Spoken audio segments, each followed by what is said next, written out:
Good afternoon बच्चों, कैसे हो आप। अब ये मुझे नहीं पता ये वीडियो आपके पास कब जाएगी, लेकिन इस टाइम हमारे दिन के 2 बज रहे हैं, तो मेरे लिए तो यहाँ पे गुड आफ्टरनून ही है। ठीक है, बाकी मैं इसे कब डालती हूँ तो उस टाइम आपको गुड इवनिंग गुड नाइट जो भी हो रहा हो, तो प्लीज़ ऐसे मत सोचना कि मैम को तो यही नहीं पता कि गुड आफ्टरनून कब होता है और गुड इवनिंग कब होता है। ठीक है, तो अभी मैं वैसे आपको बताती हूँ कि दिन के आपके 2 PM हो रहे हैं। ठीक, इसीलिए मेरी तरफ से आपको गुड आफ्टरनून है। ठीक, तो हमने लास्ट टाइम क्या पढ़ लिया था, क्लासिफिकेशन ऑफ क्रिस्टलाइन सॉलिड पढ़ लिया था। अभी हम पढ़ेंगे क्रिस्टल लैटिस एंड यूनिट्स है। हमें ये पता होता है कि क्रिस्टल्स जो होते हैं उसका 3D अरेंजमेंट होता है, हमें ये पता होता है। ठीक है, अब होता क्या है, क्रिस्टल लैटिस का मतलब होता है 3D अरेंजमेंट। अगर मैं देखूँ तो कुछ ऐसा टाइप का आपको देखने को मिलेगा, ऐसा अरेंजमेंट होता है।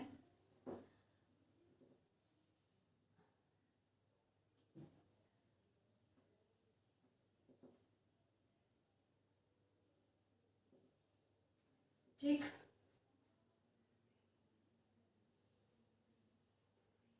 ये एक बॉक्स, ये दूसरा बॉक्स, तीसरा बॉक्स भी बना ही देते हैं आपका।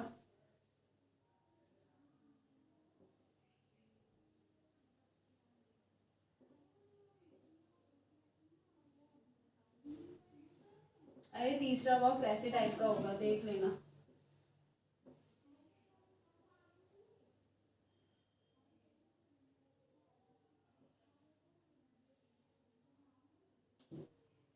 ऐसे टाइप का अरेंजमेंट होता है। यहाँ पे एक और बॉक्स होता है, बिल्कुल क्यूब ही बना होता है।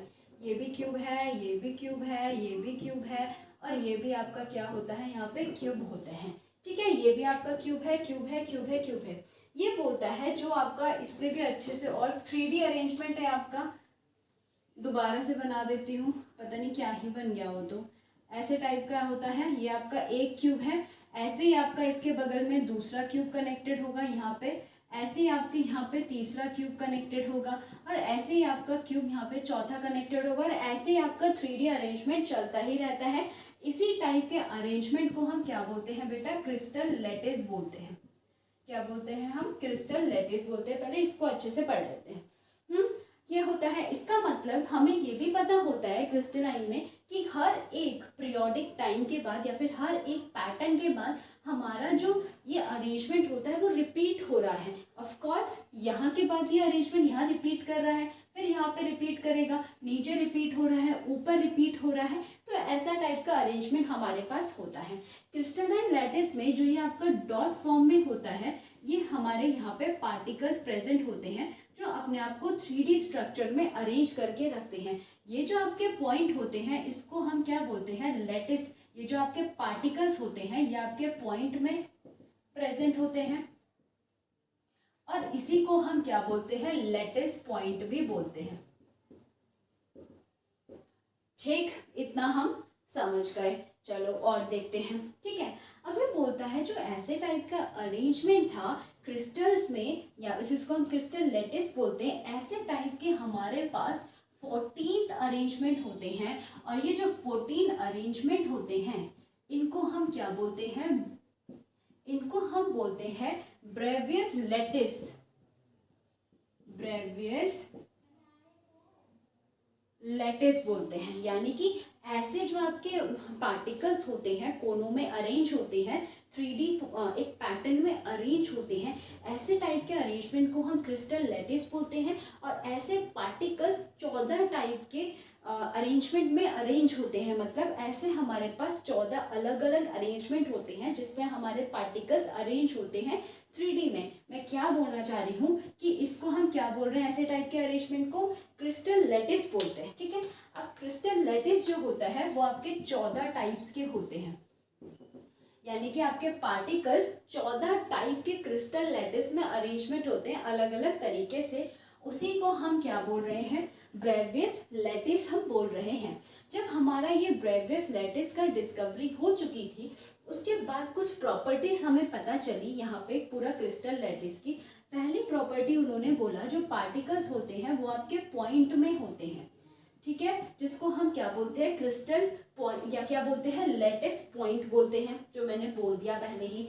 सेकंड उसने बोला कि एक जगह यानी कि एक पॉइंट जो होता है वो आपका किसको रिप्रेजेंट कर रहा होता है, एक पॉइंट आपका रिप्रेजेंट कर रहा होता है एक पार्टिकल को, एक पॉइंट हमारा एक पार्टिकल को रिप्रेजेंट करता है। और ये जो पार्टिकल्स होते हैं, थर्ड, ये जो पार्टिकल्स होते हैं एक दूसरे से एक स्ट्रेट लाइन से क्या होते हैं, कनेक्टेड होते हैं। और ये जो स्ट्रेट लाइन से कनेक्टेड होते हैं, ये क्यों ऐसा कनेक्टेड होते हैं, ये जो स्ट्रेट लाइन से कनेक्टेड होते हैं जिसकी वजह से ये हमें इसकी क्या बताते हैं, ज्योमेट्री बताते हैं।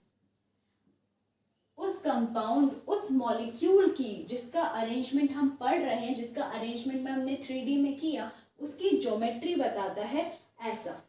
क्या, ये जो लाइन से अच्छे से कनेक्टेड है और कनेक्ट होने के बाद ही हमें क्या बताता है, ज्योमेट्री बताता है। पहला पॉइंट मैंने क्या बोला, पहला पॉइंट बोला कि पार्टिकल्स जो होते हैं वो पॉइंट के फॉर्म में अरेंज होते हैं जिसको हम लेटिस पॉइंट बोलते हैं। एक पॉइंट एक पार्टिकल को रिप्रेजेंट करता है और ये जो पार्टिकल्स होते हैं एक दूसरे से स्ट्रेट लाइन से कनेक्टेड होते हैं और इस स्ट्रेट लाइन से कनेक्ट होने की वजह से वो हमें ज्योमेट्री बताता है उस क्रिस्टल लेटिस की। ठीक है, इतना हम समझ गए, या फिर उस पार्टिकल की हम समझ गए, इतना हम समझ गए। अब हम पढ़ेंगे कि जो लेटिस होती है, और भी चीज़ें पढ़ते हैं, क्रिस्टल लेटिस के बारे में हम पढ़ेंगे। उससे पहले हम और चीज़ पढ़ते हैं। ये जो आपका रेगुलर अरेंजमेंट है, यानी कि एक क्रिस्टल लेटिस में जो आपका ये वाला पोर्शन बार बार नीचे से क्या हो रहा है, रिपीट हो रहा है। कोई पर्टिकुलर पोर्शन हमारा या पर्टिकुलर पॉइंट, यहाँ पे हम पोर्शन की बात कर रहे हैं, ये पोर्शन हमारा रिपीट कर रहा है। इस रिपीटेशन को हम क्या बोल रहे होते हैं, उसी को हम यूनिट सेल बोलते हैं। यूनिट सेल हम किसको बोलते हैं, रिपीटेशन को बोलते हैं। रिपीटेशन ऑफ पार्टिकल्स, और कोई भी पोर्शन अगर हमारा रिपीट होता है उसको हम यूनिट सेल बोलते हैं। यूनिट सेल जो हमारा होता है वो हमें क्या, कितने टाइप से हम उसको डिस्टिंग्विश बोल सकते हैं, या फिर हम उसे 6 पैरामीटर से रिप्रेजेंट करते हैं। जैसे कि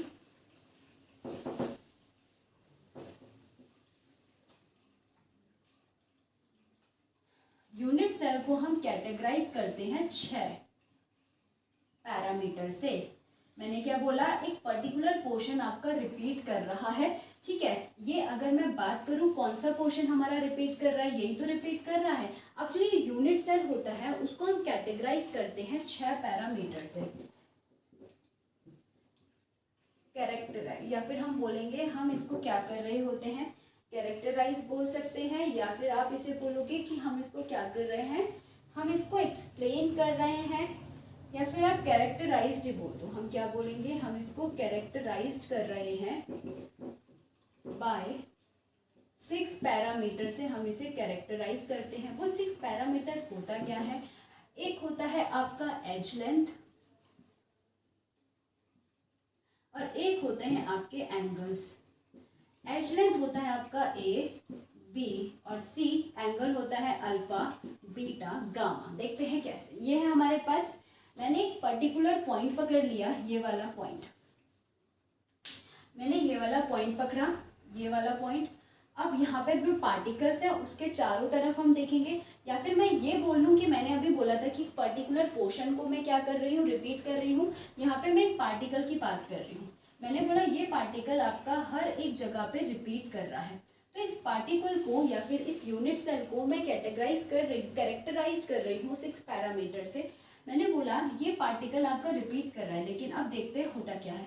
6 पैरामीटर क्या होगा, ये जो आपकी एज लेंथ ये वाली होगी, इसको मैं ए मान लेती हूँ, इसको मैं बी मान लेती हूँ, और इसको मैं सी मान लेती हूँ। ठीक है, इनके साइड पे जो ये एंगल होगा, एक होगा अल्फा, एक होगा बीटा और एक होगा गामा। तो ये जो पर्टिकुलर पॉइंट जो आपका रिपीट कर रहा है, ये देखो 6 पार्ट से, यानी कि 6 आपके पैरामीटर से कैरेक्टराइज हो रहा है। वो हो रहा है आपका ये एज लेंथ से और एंगल से। इतना हम समझ गए, इतना हम समझ गए। अब हमारा जब ये हो गया, इसके बाद हम क्या पढ़ेंगे कि यूनिट सेल जो होती है हमारी कैटेगराइज होती है आपकी 2 कैटेगरी में, या फिर मैं बोलूँगी 2 टाइप के हमारे यूनिट सेल होते हैं। क्या होते हैं हमारे 2 टाइप के यूनिट सेल होते हैं, यहाँ पे लिख लेते हैं 2 टाइप टाइप्स के होते हैं। कौन कौन से होते हैं? एक हमारा होता है primitive unit cell,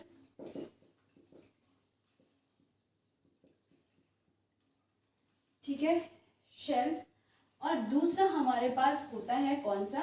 non primitive या फिर centered unit cell, centered unit cells. Primitive unit cell वह होते हैं जब क्या होता है, आपके पार्टिकल्स जो होते हैं वो आपके कॉर्नर में प्रेजेंट होते हैं। जब हमारे पार्टिकल्स जो होती हैं ओनली कॉर्नर्स में प्रेजेंट होती हैं, जैसे कि 1 2 3 4 5 6 7 8, हमारे पास 8 कॉर्नर होते हैं। हम अपने घर पे देखो, जहाँ पे भी आप बैठे हो उस रूम पे देखना, उस रूम के कॉर्नर्स देखना, 1 2 3 4 5 6 7 8, 4 ऊपर कॉर्नर होंगे, 4 नीचे कॉर्नर होंगे। हमें पता है 8 कॉर्नर होते हैं। प्रिमिटिव यूनिट सेल कॉर्नर में जब आपके पार्टिकल्स प्रेजेंट होते हैं उसी को बोलते हैं, हम बोलेंगे 8 कॉर्नर, ठीक है। इन 8 कॉर्नर में हमारे पार्टिकल्स प्रेजेंट होते हैं। अब आता है centered unit cell. Centered unit cell आपका 3 पार्ट में डिवाइडेड होता है। एक आता है आपका पहला बॉडी सेंटर्ड यूनिट सेल हो जाएगा। सेकंड आपका आ जाएगा फेस सेंटर्ड यूनिट सेल आ जाएगा। थर्ड हमारे पास एंड सेंटर्ड यूनिट सेल आ जाएगा।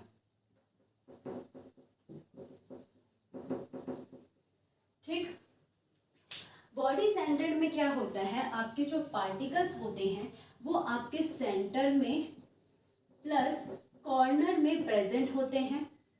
फेस सेंटर्ड में आपके फेसेस में जितने भी फेसेस हैं आपके इस पूरे क्यूब में या फिर आपके पूरे रूम में, आप देखना कि जितने फेस होते हैं उसमें प्लस आपके कॉर्नर में प्रेजेंट होते हैं। और एट सेंटर में आपके अपोजिट फेस प्लस आपके कॉर्नर में प्रेजेंट होते हैं। ठीक है, इतना हम समझ गए। देखते हैं कैसे। मेरा क्यूब, घर जो हमारा एक रूम होता है वो क्यूब की शेप का होता है, ठीक है। उसको आप लेके चलना। ऐसे हमारा एक रूम है, अपने जहाँ पे भी आप बैठे हो देखो रूम में, हमें पता है कॉर्नर क्या है, 8 है, 4 ऊपर है 4 नीचे है। 4 ऊपर है हमारे, 1 2 3 4, और 4 नीचे हैं। यहाँ पे आपके पार्टिकल प्रेजेंट है। प्लस इस पूरे रूम के बीच में यानी कि सेंटर में आपके प्रेजेंट है, यानी कि सेंटर तो हमारा मैम 1 है और कॉर्नर हमारे 8 हैं। यहाँ पे हमारे पार्टिकल्स जो हैं वो प्रेजेंट है। फेस सेंटर की अगर मैं बात करूं तो कॉर्नर हमारे 8 हैं, ठीक है। बनाते हैं इसको, ऐसा है हमारा।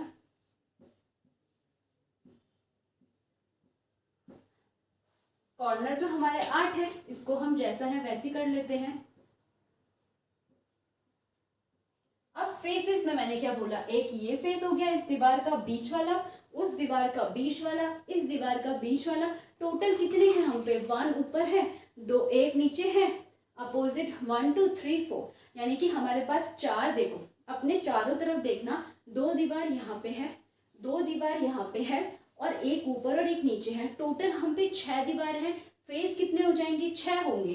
तो देखो, एक देखो ये पीछे के साइड वाला है, एक आपके आगे के साइड वाला दीवार हो जाएगा, उस साइड वाला बोल रही हूँ। एक ऊपर होगा, एक नीचे होगा, एक इस साइड वाले साइड में होगा आपके लेफ्ट में, और एक राइट में होगा, यानी कि एक राइट में होगा और एक आपका लेफ्ट में होगा। टोटल हमारे पास कितने होंगे, मैंने यहीं पे कर दिया क्या, चलो इसे गलती हो गई मुझसे, इसको बीच में ही रखो, यहाँ पे करना था। एक हमारा इधर वाला है, एक उधर वाला है, एक ऊपर है, एक नीचे है, एक आपका इस साइड पे है, एक इस साइड में है। टोटल फेस हमारे क्या हो जाएंगे मैम, आप बोलोगे मैम 6 दीवार 6 पार्टिकल, यानी कि 6 दीवार 6 फेस 6 पार्टिकल्स वहां पे प्रेजेंट है। 6 फेस हो गए। अब बात करती हूँ मैं अपोजिट फेसेस के। कॉर्नर हमारा 8 हो जाएगा, ठीक है। बना भी देते हैं इसको भी। कॉर्नर हमारा क्या हो जाएगा बेटा, कॉर्नर हमारा यहाँ पे भी 8 ही रहेगा, ऐसे करके,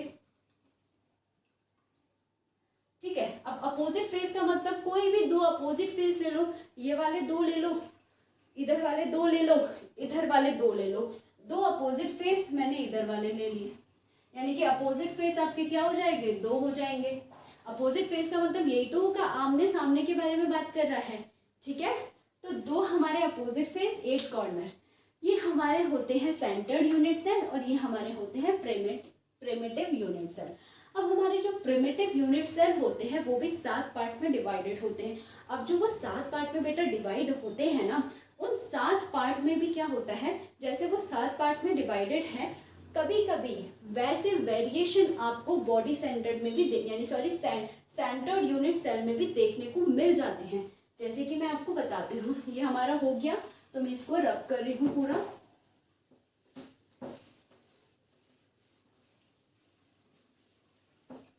मैंने बोला 7 प्रिमिटिव सेल होते हैं आपके, और उसके हम क्या पढ़ लेंगे यहाँ से, पॉसिबल वेरिएशन जो आपके सेंटर्ड यूनिट सेल में मिलते हैं। 7 प्रिमिटिव यूनिट सेल्स प्लस, और क्या देखेंगे, या फिर एंड वेरिएशन, ये जो आपका 7 प्रिमिटिव सेल जो आप पढ़ रहे हो, इसके वेरिएशंस कहाँ पे, इन सेंटर्ड यूनिट सेल्स, ठीक है। देखते हैं, तो यहाँ पे हम ले लेंगे, यहाँ पे आपका प्रिमिटिव सेल आ जाएगा, प्रिमिटिव सेल के क्रिस्टल सिस्टम आ जाएंगे, यहाँ पे हमारे 7 प्रिमिटिव क्रिस्टल्स आ जाएंगे।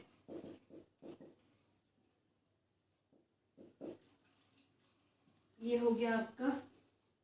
यहाँ पे हम वेरिएशन पढ़ रहे हैं, पॉसिबल वेरिएशंस किस किस में देखने को मिलेगा, ऐसे टाइप के क्रिस्टल्स। दूसरा हो गया, तीसरा हो गया एंगल्स, क्या होगा यहाँ पे, एंगल्स डिस्टेंस या फिर एंगल देख लेंगे। यहाँ पे मेरी एज लेंथ हो जाएगी, और यहाँ पे मेरे एग्जाम्पल हो जाएंगे। एज लेंथ ऊपर लिख लेते हैं थोड़ा, यहाँ पे मैंने बोला एज लेंथ, और यहाँ पे मेरे एग्जाम्पल्स, इसको भी थोड़ा ऊपर लिख लेते हैं, जगह ज़्यादा मिल जाएगी हमें। 7 है पॉसिबल वेरिएशन, 7 प्रिमिटिव क्रिस्टल्स। मैंने जो याद किया है वो किया है आपका CTOR MH और T से। CTOR MHT पहला याद हो जाएगा, अब हमें सारे याद हो जाएंगे। कैसे देखते हैं, लाइन खींच लेते हैं।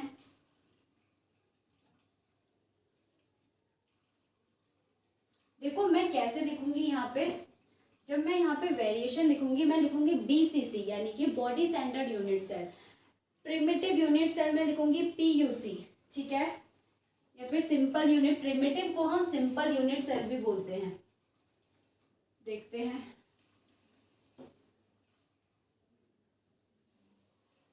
देखिए, ठीक है, आ जाओ। आपके यहाँ पे क्या होता है, जो C का मतलब होता है आपका क्यूबिक यूनिट सेल की वो बात कर रहा है। क्यूबिक यूनिट सेल जो आपका वेरिएशन आपको देखने को मिलता है, यहाँ पे आपको प्रिमिटिव में देखने को मिलता है। प्रिमिटिव चलो पूरा लिख लेती हूँ।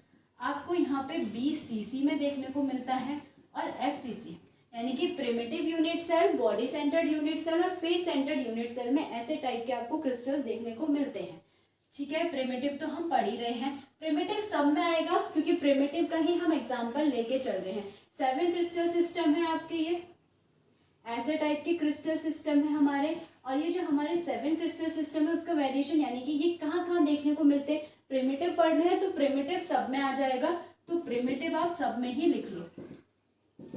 हमें पता है प्रिमिटिव पढ़ रहे हैं तो प्रिमिटिव तो मैम सब में आएगा। यहाँ पे भी आएगा प्रिमिटिव, यहाँ पे भी आएगा प्रिमिटिव, यहाँ पे भी आएगा। प्रिमिटिव यहाँ पे भी आएगा और प्रिमिटिव यहाँ पे भी आएगा। यानी कि प्रिमिटिव तो ऐसे जो क्रिस्टल सिस्टम होंगे, प्रिमिटिव का एग्जांपल है, तो ये क्रिस्टल्स जो होते हैं आपके प्रिमिटिव टाइप के तो होंगे ही होंगे। चलो, एंगल आपका जो देखने को मिलेगा क्यूबिक में वो होता है आपका एज लेंथ। अच्छा चलो, alpha beta gamma is equal to 90 degree हो जाएगा आपका A equals to B equals to C। Example अभी लेते हैं। क्यूबिक यूनिट सेल में आपका क्या होता है, सेकंड जो होता है वो आपका टेट्रागोनल होता है। लिख लेते हैं पूरा। O का आपका ऑर्थोरोम्बिक होता है। एक मुझे इनिशियल टर्म याद करना है, बाकी तो हो ही जाता है। R का आपका रोम्बोहेड्रल होता है, जिसको हम ट्राइगोनल भी बोलते हैं। दो नाम इसके होते हैं, ठीक। M से आपका मोनोक्लिनिक हो जाएगा, इससे आपका हेक्सागोनल हो जाएगा और यहाँ आपका ट्राइक्लिनिक हो जाएगा, ठीक। अब देखो यहाँ पे एंगल 3 तक अल्फा बीटा गामा 90 रहेगा। यहाँ तक आपका अल्फा बीटा गामा 90 डिग्री ही रहेगा। अब चेंजेस जो शुरू होंगे यहाँ से शुरू होंगे। क्या होगा आपका alpha beta gamma 90, alpha beta gamma 90। अब आ जाएगा आपका alpha beta gamma is not equal to 90। बहुत 90 लिख दिया 3 बार, अब कोई जरूरत नहीं है लिखने की। चलो आगे देखते हैं। अल्फा इक्वल्स टू गामा आपका 90 डिग्री हो जाता है, बीटा आपका यहाँ पे नॉट इक्वल टू 90 डिग्री होता है। यहाँ पे आता है आपका alpha is equals to beta 90 degree और गामा आपका आ जाएगा 120 डिग्री। यहाँ पे आता है अल्फा, ना ही बीटा और ना ही गामा आपका 90 डिग्री होता है, ठीक है। एज लेंथ आती है A equals to B equals to C. यहाँ पे आता है आपका A equals to B equals not equal to C. Not equal कर लो एक बार, अब तीनों को ही नॉट इक्वल कर लो। जैसे मैंने ये सिखाया ऐसे पढ़ोगे तो लर्न हो जाएगा, अदरवाइज बुक के अकॉर्डिंग पढ़ोगे तो एक ऊपर नीचे है ये आपके। फिर दोबारा हम क्या करेंगे, एक काम करते हैं। अब हम एक काम करते हैं, इनमें से अल्फा बीटा, अब तीनों को दोबारा से आप क्या कर लोगे, फोर्थ है इक्वल कर दो। Alpha A equals to B equals to आप क्या कर लो, C कर लो और उसके बाद तीनों को ही अनइक्वल कर लो, ठीक है। एक बार इक्वल, फिर तीनों को ही अनइक्वल करेंगे। अब क्या हो जाएगा A इक्वल्स टू बी, फिर एक आपका छूट गया जो हम यहाँ पे लेके चल रहे हैं वो यहाँ लिख लेंगे। अब दोबारा आपका तीनों ही नॉट इक्वल हो जाएगा। ये होती है आपकी एज लेंथ। एग्जाम्पल देखो, एग्जाम्पल की अगर मैं बात करूँ क्यूबिक यूनिट सेल में, हमारा यहाँ पे जो एग्जाम्पल होता है NaCl होता है, सेकेंड आपका जिंक ब्लेंड होता है ZnS, थर्ड हमारा कॉपर होता है, याद करना पड़ेगा। टेट्रागोनल में हमारे जो एग्जाम्पल होते हैं, टेट्रागोनल का आपका जो एग्जाम्पल होगा यहाँ पे आपका आ जाता है टिन हो जाती है, टिन होता है आपका SnO2 होता है और आपका यहाँ पे BaSO4 होता है या फिर Ca2, हाँ Ca2SO4 होता है यहाँ पे हमारा। Ca2 तो कुछ नहीं होता, सॉरी CaSO4 होता है यहाँ पे, इसमें मैं भी कंफ्यूज हो गई, CaSO4 होता है। अब ऑर्थोरोम्बिक में इसका नाम से ही हम देख लेंगे, रोम्बिक सल्फर आ जाता है आपका, रोम्बिक सल्फर आ जाता है और एक आपका यहाँ पे क्या आता है, यहाँ पे BaSO4 आता है। ये दोनों मैंने ऐसे याद करे थे, CaSO4 BaSO4, ऊपर नीचे में थोड़ा सा कंफ्यूजन मुझे भी हुआ, तो आप भी ऐसे याद कर लेना जैसे मैं कर रही हूँ, ऊपर CaSO4 नीचे BaSO4, ठीक है। फिर आता है रोम्बोहेड्रल, यानी कि आपका रोम्बोहेड्रल में आ रहा है ट्राइगोनल। यहाँ पे आपका क्या होता है, यहाँ पे आपको देखो याद करना ही पड़ेगा, इसके लिए कुछ ऐसा तो नहीं है। रोम्बोहेड्रल का आपका आता है CaCO3 प्लस HgS। HgS को हम सिनेबार भी बोलते हैं। HgS का नॉर्मल नेम क्या होगा, सिनेबार तो चलो कॉमन हम बोलते ही हैं, HgS का वैसे क्या नेम होगा, मर्क्यूरी सल्फाइड इसका नाम होगा, डस्टर है, ये भी गिर गया। फिर आता है आपका मोनोक्लिनिक। मोनोक्लिनिक में आपका मोनोक्लिनिक सल्फर हो जाएगा, ये भी इजी है याद करने के लिए। मोनोक्लिनिक हमारा सल्फर हो जाएगा। और सेकंड हमारा यहाँ पे जो आता है वो होगा Na2SO4.10H2O। Na2SO4.10H2O आपका क्या होता है, सोडियम सल्फेट डेकाहाइड्रेट। फिर हेक्सागोनल में आपका एक ही याद करना, ग्रेफाइट। हेक्सागोनल, ग्रेफाइट का जो स्ट्रक्चर होता है वो हेक्सागोनल टाइप का होता है। ट्राइक्लिनिक की अगर मैं बात करूँ, यहाँ पे आप याद रखना K2Cr2O7 यानी पोटेशियम डाइक्रोमेट होगा आपका यहाँ पे।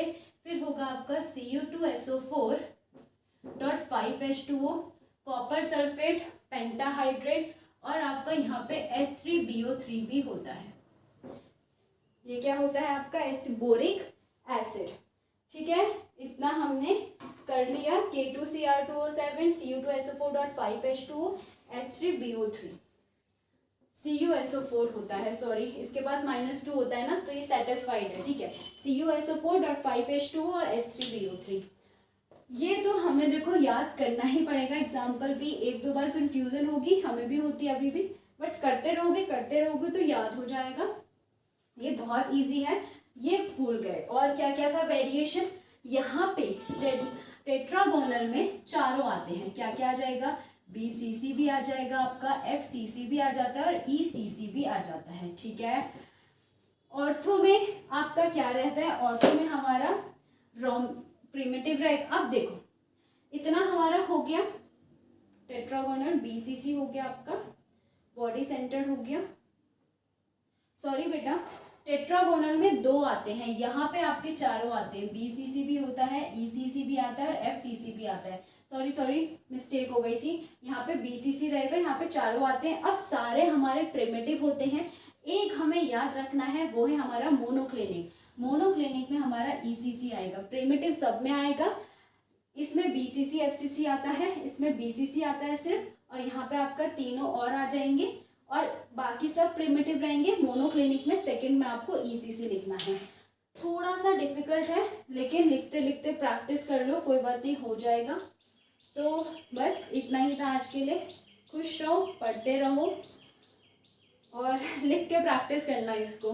ठीक है, मैं भी थोड़ा कंफ्यूज हो जाती हूँ एग्जाम्पल को लेके, यहाँ पे तो पता नहीं क्या ही हुआ मुझे, ये तो याद रहता है अच्छे से, बट इसे याद कर लेना अच्छे से, हो जाएगा। ठीक है, okay then, thank you so much.